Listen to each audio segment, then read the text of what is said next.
I am an MBA finance graduate from IIM Indore. I delved into political consulting. I was with IPAC, Indian Political Action Committee, which was started by Prashant Kishore. I worked in Andhra Pradesh with the ruling party back then. I primarily talk about anti-caste issues. Indian society is as old as the Vedas. The social structure was not equal. Primarily, if you know, it's the Brahmin castes who had access to education, Chandalas back in the day, were kept away from education. So reservation applies in entry. But when I went into an IIM, the first sense of differentiation happens when they ask you, what is your percentile? My own community has been surprisingly supportive. It is IIMs. The professors, even now, they are about 92% are from upper caste communities. The moment the cutoffs are the same, there's no point having reservation. India's reservation system in education was introduced to uplift historically marginalized communities, ensuring social equity and equal opportunities. It has played a crucial role in enabling students to access quality education and better career prospects. However, the system remains a topic of debate, with discussion on merit, economic criteria, and its impact on private institutions. While some argue it promotes inclusivity, others believe it affects educational standards. Will India ever remove the reservation system? Mr. Lakshya Lake, an MBA from IIM Indore and a content creator on social and political issues, shares insights on this complex and evolving subject. Let's welcome him.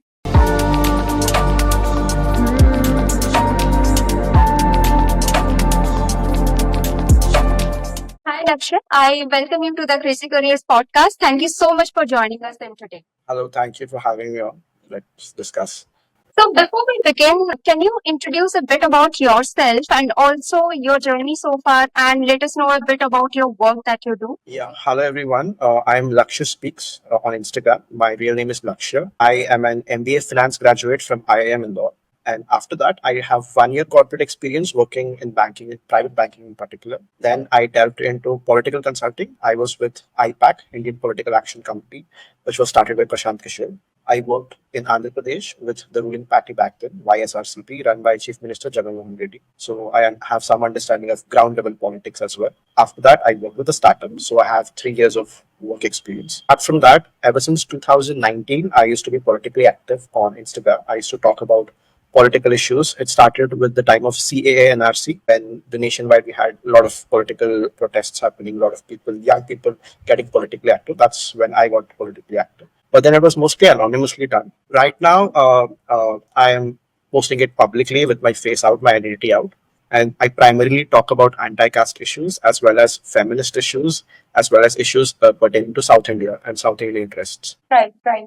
So, given your experience and you talk a lot about, like, extensively about reservation system. So, what was the actual reason that reservation system got introduced to the Indian education system? So when we look at Indian society, we have to remember that India as a country started after 1947, but Indian society is as old as the Vedas.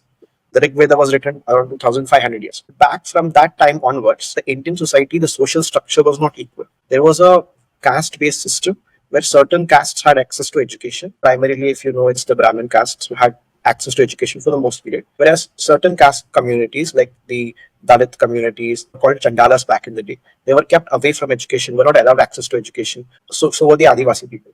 So they were not advantaged for so many years. And once we became independent, the founding fathers of India, like Dr. Ambedkar and Nehru, they wanted a country to be egalitarian, equal country where everyone has equal rights but also equal access. Now, when certain communities are so disadvantaged for so many years, for them to have some level of representation, they decided that based on their population percentage, we have to reserve seats for them.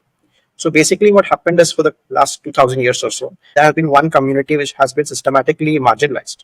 And there are other communities who have been doing the marginalization. So there's an inequality. So they are not on the equal footing. When these communities are not on the equal footing, you cannot expect them to compete and the results to be equitable. To ensure equitable results, the government of India and the founding fathers decided, let us have some representation. And that representation was in the form of the reservation policy. Right, right. But do you really think that this reservation system helps the students from the disadvantaged communities? See, technically speaking, the students coming from disadvantaged communities, even from a school level, if you look at big schools like the DPS, Ryan International, and these really good schools, even there you'll find that the representation of upper caste students is a lot. So at least in government schools, so that these underrepresented communities have some weightage, they are given at the entry admission stage reservation. So even these communities who have been so backward for so long, they can have chance to entry. So reservation applies in entry. So these communities, for example, we have certain Adivasi communities. My own community, for instance, it is very recently that we have been given access to education, and we are coming out of our villages. We are going into big colleges. Even I am very thankful that I was able to go to an IIM. So when few individuals from the community go to a good college, get into a good position in life, they inspire a lot more people from the same community to come and do something similar. That over generations causes social upliftment, because education, as we all know, is the biggest tool for empowerment in life. So, as you have mentioned, like you also belong to this community, right? So, what made you having an education from IIM and then talking about this taboo or this category? What made you to, I mean, leaving consultation job and then coming back and speaking on these kind of topics? Once I was young, I used to think that the caste discrimination thing, it's of the past. આજકાલ people don't really, consider these aspects. And I was very insulated from the caste discourse. But when I went into an IIM, the first sense of differentiation happens when they ask you, what is your percentile? What is your entrance marks? That there itself, the division happens. So if you come from a certain reservation background, people see you as maybe you're not capable, maybe you're intelligent. So I had the fortune that based on my surname, people could not recognize my caste. And even visually, people have this notion that SC/ST people are supposed to look in a certain way. So I did not match that appearance. So the first 3 months, all of my friends were from the general category, upper caste, so-called upper caste communities. And it was all fell well and good. Eventually, one day when the conversation about reservation came and caste came, I realized that it's not a very welcoming space. I realized that if you're from a certain SC/ST community, they look down on you kind of. That kind of affected my self-esteem and self-worth, where I used to believe maybe my caste identity is a character flaw. It is something wrong with me, a bad part of my identity. And that affected my self-esteem to the point I started reading up about Dr. Ambedkar, why the caste system exists, and the whole reservation, why it exists. And that again enlightened me a lot. And that's when I realized that there are a lot of people from my community in IITs and IIMs. Of course, reservation exists, but they are met with a lot of these arguments. कि आप तो qualified ही नहीं हो, आपको ये ही नहीं होता. Then to give a counter argument to these things, I thought I should be out there and be speaking for the community. So, did you face any backlash from your own community on speaking about these topics? My own community has been surprisingly supportive, because what they tell me is that जब हम college जाते हैं, we also face the same arguments. You're from SC/ST, you're not qualified, reservation is causing brain drain, many such arguments. And they never had a good counter argument. And whenever they had the counter argument, they were not able to put it in words. So when I make reels, when I break down all these arguments and I deconstruct them and I argue against them, the community feels like I'm talking for them. So they have been nothing but supportive. Right. So, to this answer, do you think that reservation also affect the quality of education? The thing is, in IITs and IIMs, the professors, even now, they are about 92% are from upper caste communities last time I checked. Even though we have a reservation for professorships and PhD, the competitiveness is so low that seats reserved for SC and ST go vacant. So again, I wouldn't say it is affecting the quality of education. But I would say that if you have more SC/ST professors, the kind of discourse, the perspectives in the classroom discussions would change. Because coming from a certain background, the way we experience the society, the way we experience our life, it's different. So I think those conversations are missing, and I think quality of education can be improved if we have professors from a certain caste backgrounds in these IITs and IIMs. Exactly. I mean, my point of view is how does it matter, like from which religion or which caste you belong, and you're taking up certain education? Because when we start a 100-meter race, we start from a starting point, right? So that's how that perception should be there in education system. There should not be any reservation for anyone. In that case, I'm saying there should not be any reservation for women as well. So everyone should start from a starting point. So what do you have to say on this? Again, the assumption here is that everyone is starting from the same equal playing field. But in our society, there has been no equal playing field. For example, when we look at land ownership. There are certain caste communities who happen to be 15% of population but own 80% of the land in India. Even resource distribution is not equitable. We have certain communities who have been away from education, away from resources for so long that there is no, how do I put it, the level playing field, zero system. Not everywhere is the same zero. Some are at -30, -60, something of that sort. When people say SC/ST cutoff, why is it so low? So once we understand how cutoff is determined, the logic is very simple. It's a supply demand equation. The number of seats are the supply, which are fixed, and the number of students are the demand. And this varies. So in general category, obviously the seats are fixed, but the competitiveness is so high that the cutoff is extremely, extremely high. Every exam you see, NEET, the general cutoff is so high. So what does that indicate? In the general community, the competition level is so high that there even people are scoring that high percentage. But SC/ST community, even with such a low percentage, seats go vacant. That means even though seats are there, the competitiveness of the community is so low. That means these communities need that extra push. That itself shows that these communities, even when you give them the advantage, they're still struggling. So what is the creamy layer concept in reservation? So the creamy layer concept was first introduced in the Mandal Commission. So let us look at what the Mandal Commission is.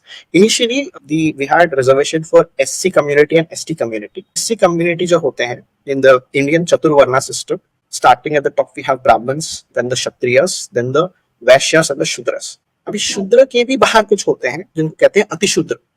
They are historically doing professions which are considered untouchable, like cleaning of toilets and doing work with other chawar kehte communities.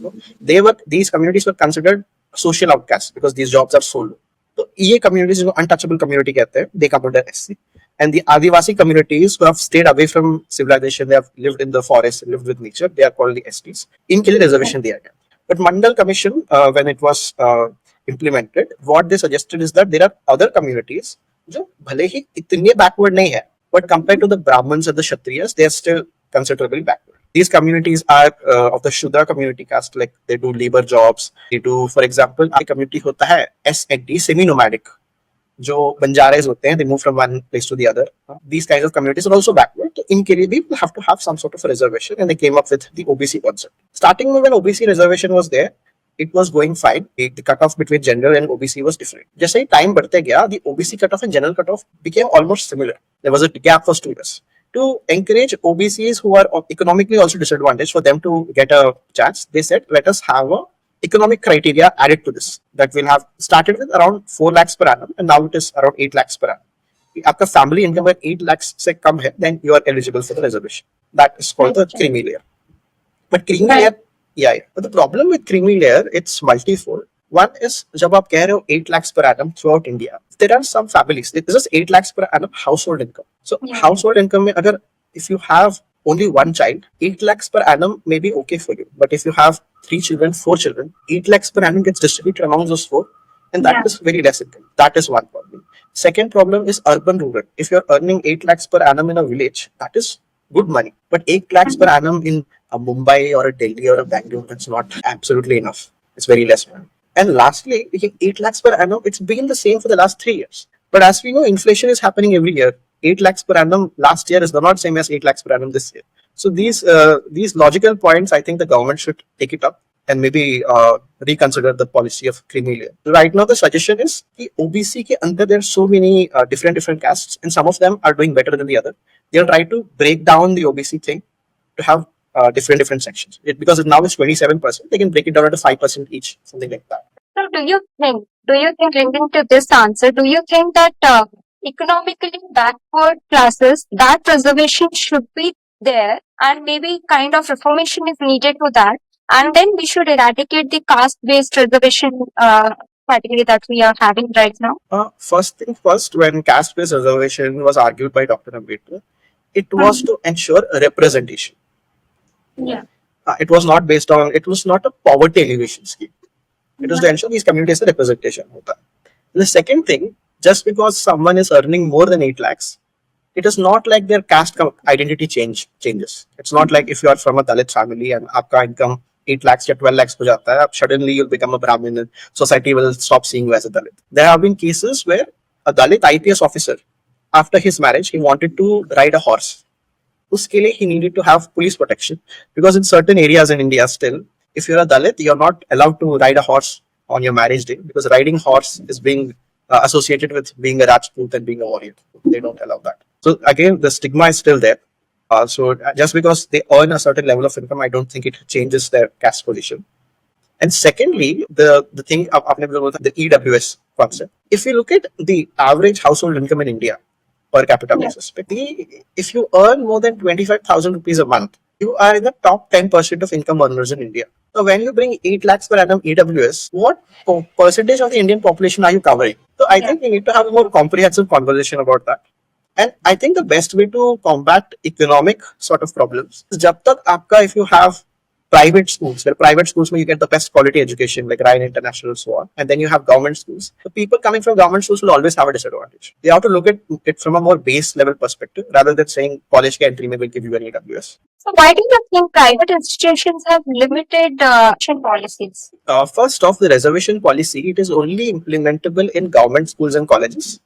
Because when India was at 47, when India was conceptualized, constitution was written, the Indian system was it was imagined to be a socialist country. We had a 5-year plan and a socialist mode of development. The socialist mode of development, most of education sector, healthcare sector, that was all handled by the government. The biggest colleges and schools were in government sector. Majority of the schools and colleges were government schools and colleges. Only after we started with the capitalism model and we did liberalization in 91, we saw so many private schools and colleges come up. So I think now, as there are so many private schools and colleges, we should also encourage some sort of reservation schemes in these. I think that will also help out the lot of SC students who are being stuck in just government colleges. Will open more doors to them. I think any school or college, especially colleges, where there is lack of representation of SC communities, वहाँ पे जो conversations होते हैं, discourse होता है, it is limited to certain upper caste perspectives. I think जब ये conversation holistically होगा, then a lot of upper caste people will get the perspective of what Dalits go through or what Adivasis go through. And this discourse and understanding of each other is more important if you want to move the country. Right. Give us a political perspective, since you have worked with a lot of like political parties. So will India ever eradicate this reservation system in future? So this is a very interesting question. कि reservation कब तक चलेगा? For example, let us look at with the OBC reservation. When it started, the cutoff difference between general and OBC was a lot. Then slowly over the years, both the cutoffs started getting closer and closer and closer and closer. The moment the cutoffs are the same, there's no point having reservation. Willingly, the ST cutoff, when we had started in 1950, the SC cutoff was very low compared to general. Now SC cutoff is also low, but the difference is becoming lower and lower. The next 50-70 years, there will be a time when SC cutoff will be as similar to general cutoff. The cutoffs are the same, you don't need to have separate reservation, because when the cutoffs are the same, that means they're equally qualified. So I think there will be a day when the cutoffs are the same, then we won't need to have a reservation. Right. So Lakshya, what are your plans for future? You are on a mission to like inform and educate people on this specific topic. So what are your plans? First off, in the US, we have this idea of DEI, diversity, equity and inclusion, where private companies make a policy to hire people from marginalized communities, Black communities, Latino communities, women. But in India, when corporates talk about diversity, they only talk about hiring women. The conversation about hiring from different caste communities, that is not there. So in India, in the Indian context, if someone wants to talk about diversity, equity, and inclusion, I think the conversation should be surrounding caste. So one of the pushes we are looking is that in a lot of media houses, in a lot of private companies, in a lot of PWCs and FMCG companies and all of these big companies, we want that our community people are represented. Because say for instance, if it's a big FMCG company and they're making a marketing plan for whole of India, I think if they have that, because see, SC plus ST plus OBC is more than 70 or 80% of India's population. They're a huge consumer segment as well. So if you want to cater to those markets, I think you should need perspectives from these communities. That is how you will be able to effectively market to them also. So from a corporate point of view also, it makes sense. If they want to sell products and services to these communities, they need to get perspectives from those communities. So I think from a corporate point of view, we would want that a lot of companies in their DEI programs would hire more people from SC/ST communities. That is one. Second, in India, in a lot of media podcasts and movies everywhere, a lot of conversation is happening with regards to feminism, LGBT rights, which is great. I encourage that. But I think also caste-based conversation should be happening. I think that is one of the main inequalities in India. But that conversation is not really happening. Even if you see the Indian film sector, all the top actors, they are so fair-skinned, so upper caste looking. Is that representative of an average Indian? Average Indian looks very savla compared to what the movie actors look. Huh. And they all come from a certain caste demographic only. How many OBC, SC, ST actors are there? Very less than 5%. Why is that when we make up 80% of India's population? So these conversations are to be had. Representation in terms of media, in terms of corporate power, political representation we already have, would be better. So yeah, we want a holistic representation because we make up a huge chunk of the country as well. Great. Beautiful. It was really an insightful conversation, and thank you so much for joining us in today. And this is the need of the hour. People should know about this, and I mean, they should be aware within the community and even outside the community also people should be aware of this. Thank you so much. We would like to do a lot more podcasts with you based on these topics. And thank you so much for joining us in today. Thank you for having me.